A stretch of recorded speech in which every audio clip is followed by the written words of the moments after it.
رحلت أول أمس الثلاثاء المنتجة ناهد فريد شوقي عن عالمنا عن عمر ناهز 73 سنة، وتم تشييع جثمانها في نفس اليوم بمسجد الشرطة بالشيخ زايد بحضور عدد كبير من النجوم.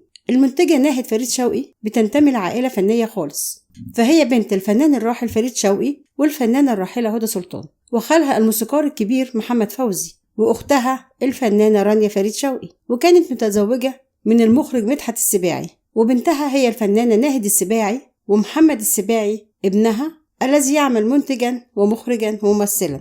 وفي عزاء الراحلة ناهد فريد شوقي اليوم حضر عدد كبير من الفنانين، منهم الفنانة داليا البحيري وجوزها الفنان هشام ماجد، والفنانة مدلين طبر، والإعلامية بوسي شلبي، والفنانة دنيا سمير غانم وجوزها الإعلامي رامي رضوان، وحضر كمان الفنان خالد زكي والمنتج أحمد السبكي في عزاء الراحلة ناهد فريد شوقي المقام حاليا بمسجد الشرطة في أكتوبر. ومتواجدة الفنانة ناهد السباعي لتلقي عزاء أمها الراحلة ناهد فريد شوقي. وحضر كمان من الفنانين الفنانة إيمان العاصي والفنان سيد رجب، وحرصت الفنانة رانيا فريد شوقي وجوزها تامر الصراف للتواجد في العزاء لاستقبال المعزيين. كما تواجد الفنان محمد السباعي ابن الراحلة ومعه زوجته الفنانة آية سماحة رحم الله المنتجة ناهد فريد شوقي، وألهم العزاء لأسرتها.